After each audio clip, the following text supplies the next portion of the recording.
వాళ్ళు ప్రజల మధ్య తిరుగుతున్నాడు చంద్రబాబు. మొండు టెండర్లో జనంలో తిరుగుతూ ఉన్నారు.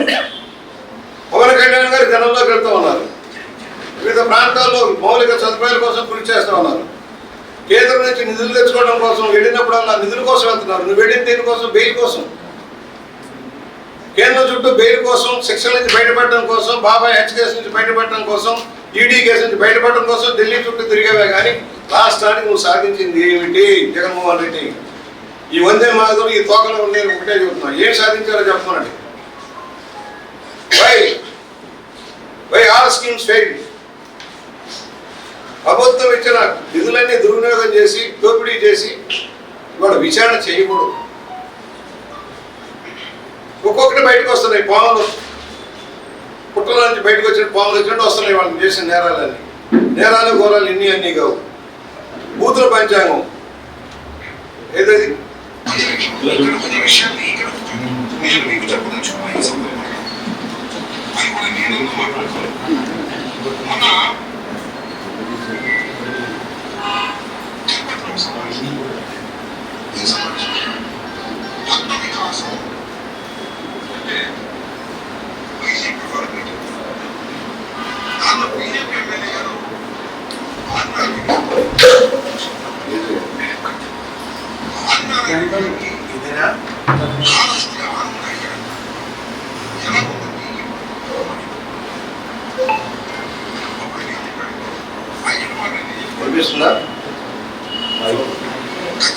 మైకులు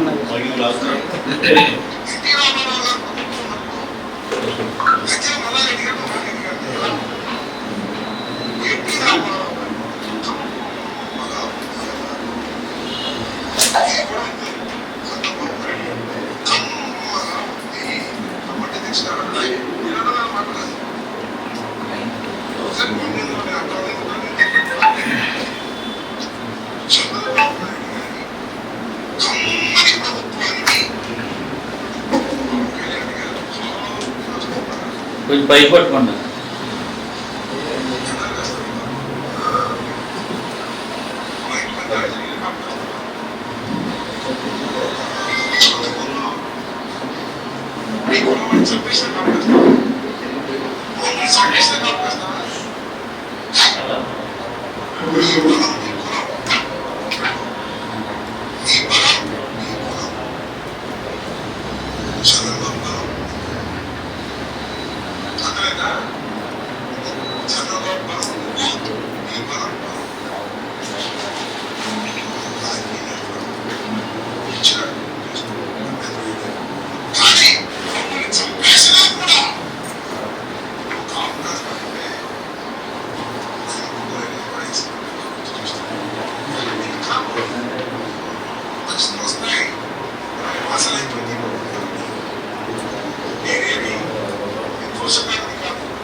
అదంతా మంచి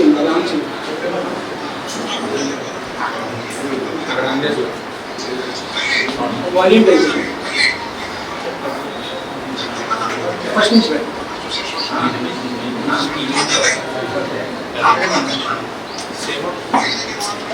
ఇది వేరే అది ఆపే ఫస్ట్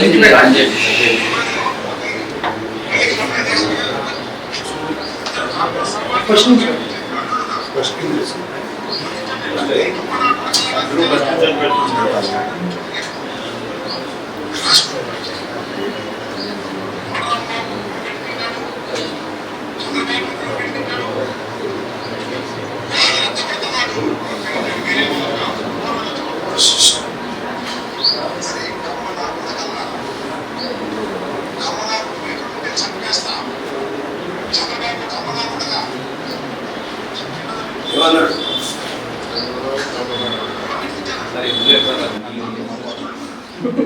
అనేసి అనలేదు అన్నాడు.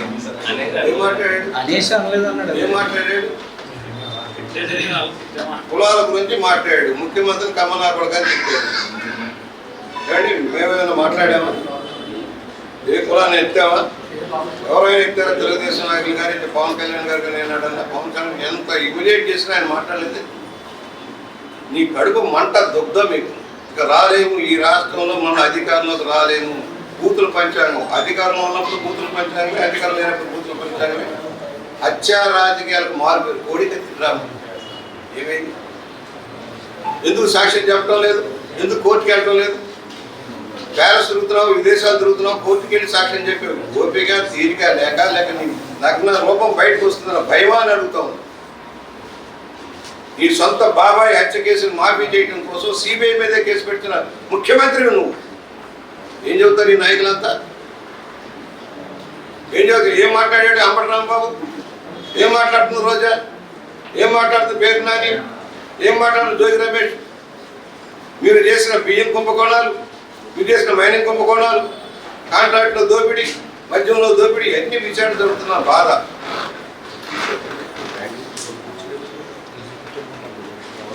పాపం ఆయన చెప్పాడు మిథున్ రెడ్డి మేము సూసైడల్ స్క్వాడ్ అంటే వీడు ఆల్రెడీ జగన్మోహన్ రెడ్డి గంగలో కలిపాడు.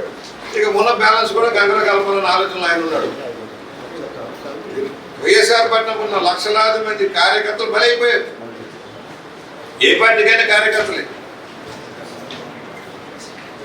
ఎక్కడ దొరుకుతుందా, ఏం దొరుకుతుందా దాన్ని రాజకీయ కోణంలో చూడటమే. ఎప్పుడైనా సాయం చేశాడే? ఏదైనా ఇన్సిడెంట్ జరిగింది, వరదలు వచ్చినాయి, తుఫాన్లు వచ్చాయి, అగ్రిమాలు, ఎవరికైనా రూపాయి ఇన్ని లక్షల కోట్లు సంపాదించారు జగన్మోహన్ రెడ్డి అవినీతి అక్రమాల ద్వారా. ఎవరికైనా రూపాయి సందాయటం చూసారా? రూపాయి సాయం చేయడం చూసారా? ఏ జిల్లాలో రాష్ట్రంలో ఆఖరి పురివెందులని ఒక సాయం చేశాడా? మేము చేస్తున్నాం. తెలుగుదేశం పవన్ కళ్యాణ్ గారు చేస్తాం. పవన్ కళ్యాణ్ గారు బాధితులను ఆదుకుంటా ఉన్నాడు, భారీ ఎత్తున సాయం చేస్తా ఉన్నాడు. నువ్వు చేశావా? ఎన్టీఆర్ ట్రస్ట్ చేస్తుంది, నువ్వు చేశారా? జేబులు నింపుకోవడమే మీ లక్ష్యం. అప్పుడే జనం మర్చిపోయారు. 20 నెలలకి మర్చిపోయారు. మర్చిపోలే జనం. తగిన విధంగా స్పందిస్తారు. నేను చెప్పేవాడిని అయ్యా పాపం పండుతూ ఉంది, రాబోయే రోజుల్లో ప్రపంచంలో రాబోతుందని చెప్పాను. ప్రపంచం వచ్చింది, 11 సీట్లు పరిమితం చేశారు. అందువల్ల మెల్ల చెబుతున్నాం నాయకులకి, కులాల పేరుతోటి చూడండి ఏం రాస్తాడు.